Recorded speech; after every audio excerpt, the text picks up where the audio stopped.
Hello guys, good morning. Tayo ay naghahanda papasok. So, ngayon ay sobrang lamig.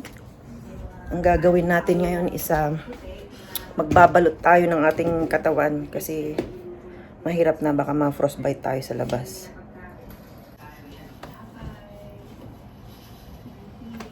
Ayan, so magme-medyas muna tayo. Ganito pag taglamig sa Canada.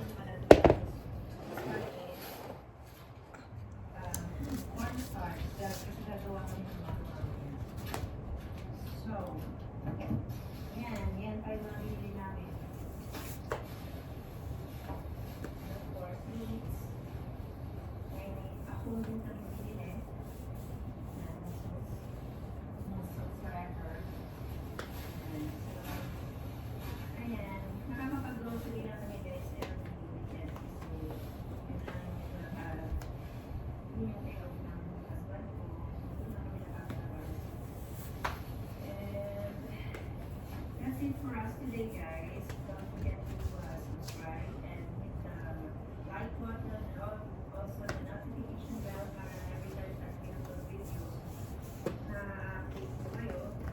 And share na yung mga videos namin. Thank you. God bless. Bye. So magsusuotin tayo ng snow pants para hindi tayo ginawin sa labas. Hi guys, welcome back to the channel, and today ang ating topic is about utang, si Mr. Utang. Well, dito sa Canada, okay ba ang maraming utang or hindi ka masyadong utang? So, ayan. Yun lang po, hindi po kami hindi po ako expert sa dito namin. Tuck-in natin. Ang inikwento ko lang is yung kasi minsan mga nangyari sa atin, and sa amin, and sa ibang friends ko. Yun lang po ang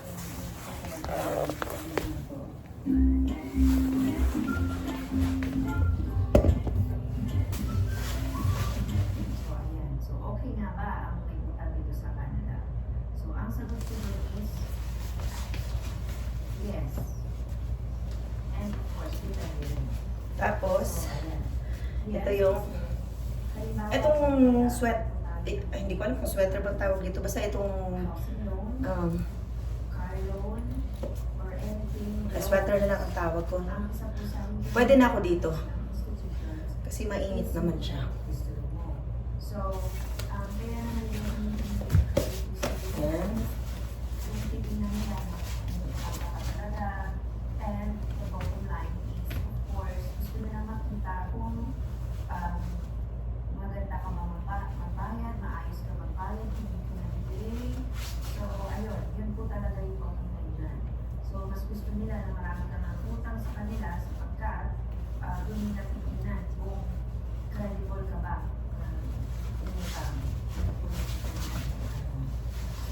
Ayan. So, ito yung basic natin. Tapos, itong jacket na to yung isusuot natin. Ayan, di ba? Ang daming layering, no?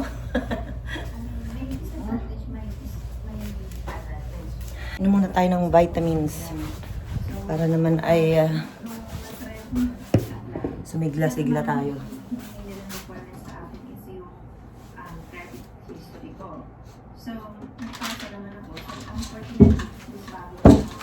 So, ito yung importante dito. Yan. D3. At saka yung mga B12. Unahin ko dito. Ano lang.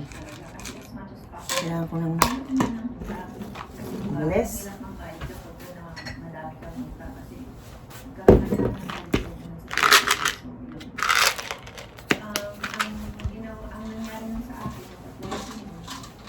Hindi ako na-approve kasi yun, madama kami ng history. So, ang nangyari, kinausap ko na yung husband ko na siya na lang ang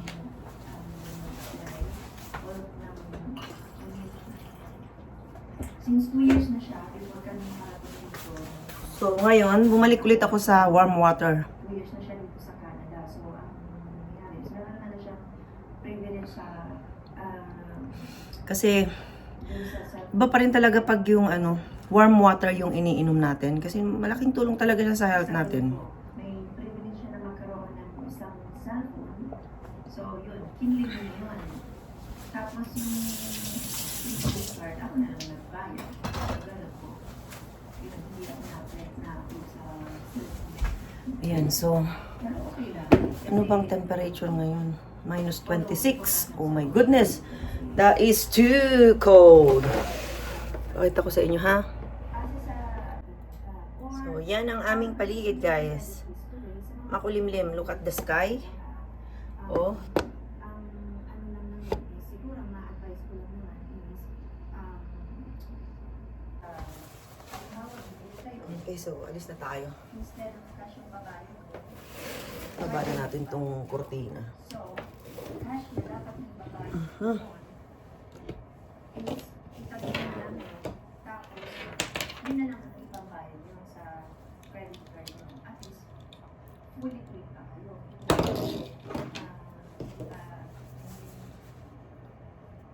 Hindi pa kayo Ay, umuto na. mahihirapang magbayad kasi syempre, Pinapanood ko yung mga dati kong vlogs. Napakaputla ko talaga dati. No? Ang awkward. Okay. So, what's next? Ito. And of course, monitor mo rin kasi syempre, mo yun eh. Ayan. Alam niyo ba itong jacket kong ito? Sa Walmart ko lang ito nabili. Inisnab-isnab ko pa, sabi ko hindi maganda. Pero, kung sino pa yung hindi ganun kamahal, siya pa yung yung kaya kong gamitin sa malamig. Ang gandang gamitin sa, katulad ngayon, no? Minus 26. Abay, kaya niya. As much as possible, Ayan. sa ano man yan. So, Nilalampas ka sa kalahati dun sa iyong ano, dapat yung ibabayo sa kanila para good history ka. Kasi, yan ang mga titingnan ng mga institutions dito kung okay ka ba talaga magbayad sa kung pauutangin ka nila. So, yun, para yun lang naman. so magmamas tayo ngayon kasi nga Pero, yung cash na nanunuot ibabayad yung, mo, pag na, ano mo kasi yung lamig, ang sakit sa ilong. ng credit card mo, yun ay Ayan. ibabayad mo. At least wala ka pa Tapos, paghihirapan mo bayad, right? So, yun. So, yan po ang ating topic for today. Itong gamitin natin Idea, para mainit talaga. credit history. And then, igaganito ko siya. Nung una ko rin punta dito sa Canada, is naririnig ko din yan. So, kailangan daw meron akong credit. And then, ito pa, para hindi tayo pasukin ng lamig sa leeg. Kasi, Para sa ating ang pinaka-importante kasi, itong leeg, ang paa, at saka ulo, syempre. So, ito. Ito ang ating looks.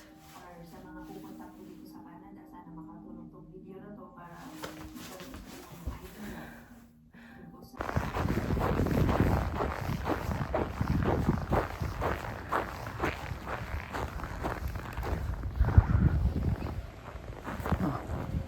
May sasakyan.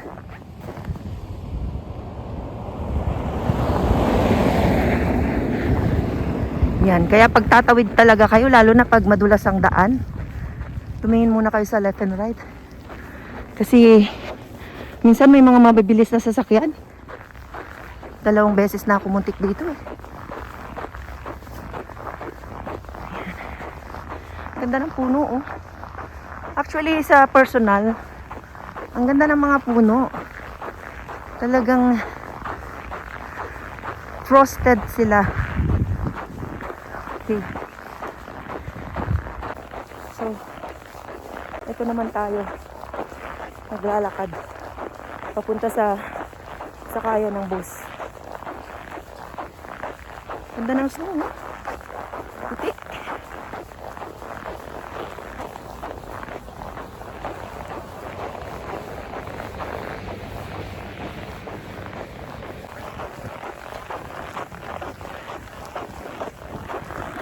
Nakakahingal nga lang maglakad sa snow kapag ganitong malamig. Kasi marami kang suot. Yun ang nakakahirap maglakad.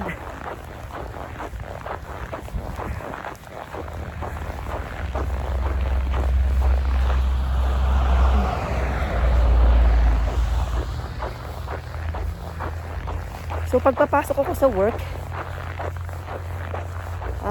sakay ako ng bus, mga 4 blocks away. Tapos sa C-train. Okay. Maglalakad muna ako. Hinihingal na ako. Gusto nila matutunan eh. At nakauwi na tayo sa bahay. Hello guys, magandang gabi sa inyo. Sana ay nasa mainit kayong kalagayan dahil dito sa Calgary ngayon, saksakan ng lamig. Para Ang panahon namin, ang weather namin ngayon is, ano ba weather natin? Negative 23, feels like negative 26. So, salamat at nakauwi kami ng maayos at napakadulas ang daan guys. Kaya ingat-ingat sa pagdadrive. Ngayon gagawin ko, ano bang gagawin natin ngayon? Magluluto ng hapunan. Pala, hindi pa pala naka-on. Tapos na, saan? Turn on! Ano? Sa ano ko? Meron na.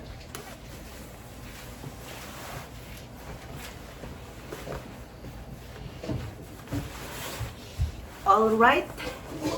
At thank you Lord. Nasa bahay na ulit kami.